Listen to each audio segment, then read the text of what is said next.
जब मैं आपसे बात कर रहा हूं तो इस वक्त दुनिया की टोटल पॉपुलेशन है 7 अरब से ज़्यादा, जिसे आप लगभग 7.9 बिलियन भी कह सकते हैं। और वीडियो खत्म होते होते तक ये आंकड़ा बड़ी तेज़ी से बदल जाएगा, क्योंकि एक एस्टिमेट के मुताबिक हर एक सेकंड में 2.6 के रेट से बच्चे जन्म लेते हैं, जिसे अगर एनुअली देखा जाए तो 81 मिलियन लोग एक साल में जन्म लेते हैं। अगर भारत की बात करें तो यहाँ की टोटल पॉपुलेशन है लगभग 1 अरब 38 करोड़ या फिर 138 करोड़ कह लीजिए। इतनी तेजी से बढ़ती पॉपुलेशन और रिसोर्सेज की होती कमी की वजह से हमारे देश समेत दुनिया भर में पॉपुलेशन कंट्रोल करवाने की बात उठती रहती है। और ऐसा भी नहीं है कि किसी देश ने ये कदम नहीं उठाया हो। हमारे पड़ोसी देश चीन ने 1979 में वन चाइल्ड पॉलिसी लागू की थी, जिसे अब हटा दिया गया है वहां पर यंग पॉपुलेशन की कमी के कारण, जिसकी डिटेल में बात हम आगे करेंगे। नमस्कार, आप डाकिया पोस्ट से जुड़ चुके हैं, जहां आप ही के सामने खुलता है खबर का लिफाफा। मेरा नाम है AHD।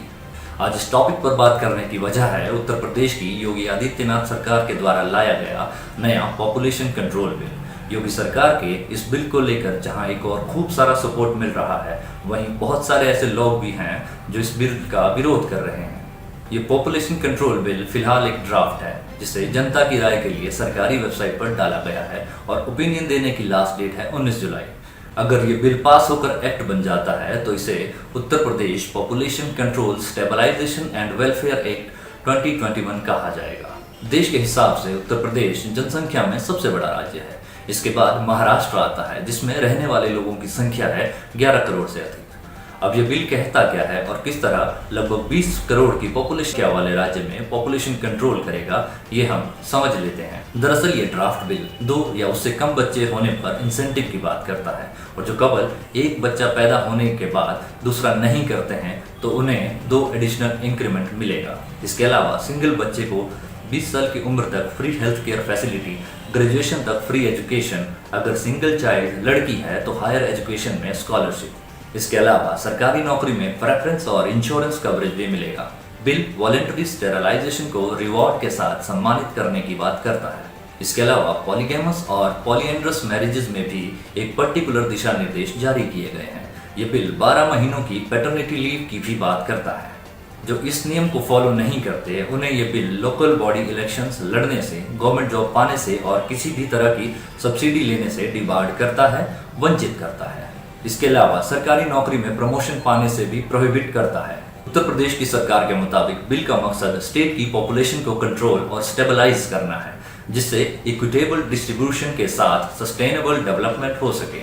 अब इस बिल को लाने की जरूरत क्यों पड़ी, उसके पीछे वजह है प्रदेश की लगातार बढ़ती जनसंख्या और घटते रिसोर्सेज। हाल के वर्षों में उत्तर प्रदेश और आसाम 2 ऐसे राज्य हैं जिन्होंने पॉपुलेशन कंट्रोल करने की या तो बात कही है या फिर बिल पेश किया है। हाल ही में असम के मुख्यमंत्री बने हेमंत बिस्वा शर्मा ने तो मुस्लिम कम्युनिटी को ही पॉपुलेशन कंट्रोल करने की नसीहत दे डाली।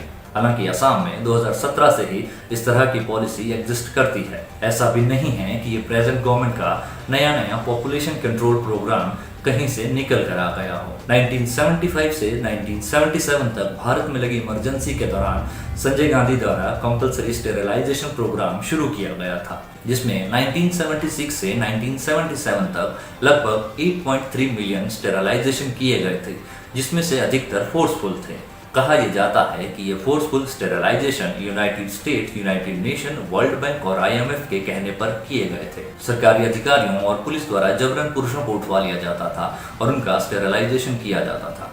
अगर आपको इनमें से किसी भी टॉपिक पर डिटेल में जानकारी चाहिए तो हमें कमेंट करके जरूर बताएं और हमें ज़्यादा से ज़्यादा शेयर करें, ताकि जानने की इच्छा रखने वालों तक हम पहुँचते रहें। अब ऐसा भी नहीं है कि 1977 के बाद स्टेरिलाइजेशन पॉलिसी देश में एग्जिस्ट ही नहीं करती थी। ये बाद के वर्षों में उतनी ही प्रेवलेंट थी। इंडिजिनस और लोअर क्लास वुमेन को स्टेरिलाइजेशन कैंप्स में भेजा जाता था, जिसकी खबर तब बनी जब 2014 में छत्तीसगढ़ में 15 गरीब महिलाओं की मौत स्टेरिलाइजेशन सेंटर्स में हो गई। और हैरान करने वाली बात यह है कि 1977 के इनफेमस स्टेरिलाइजेशन के बाद अब फैमिली की बर्थ कंट्रोल करने का बर्डन महिलाओं पर आ गया है। हफ्पोस्ट ने अपनी 2018 की न्यूज़ रिपोर्ट में छापा है कि नेशनल हेल्थ मिशन की रिपोर्ट के अनुसार 2017-18 में 93.1 स्टेरिलाइजेशन महिलाओं पर किया गया था। इन आंकड़ों से हम ये समझ सकते हैं कि सरकारों द्वारा लाए जा रहे ये पॉपुलेशन कंट्रोल बिल्स का सबसे ज़्यादा बर्डन महिलाओं पर ही पड़ेगा। हबपोस्ट की ही खबर के मुताबिक नेशनल फैमिली हेल्थ सर्वे 2015-16 में ये पाया गया कि 5.6 लोग ही बर्थ कंट्रोल के लिए कॉन्डम का इस्तेमाल करते हैं और बर्थ कंट्रोल का सारा जिम्मा महिलाओं पर ही होता है।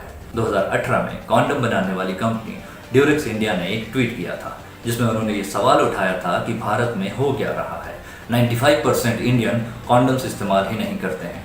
2015-16 के बाद से म्यूचुअल बर्थ कंट्रोल बढ़ा जरूर है। अगर आंकड़ों की बात करें तो भारत के कई राज्यों में फर्टिलिटी रेट घट रहा है।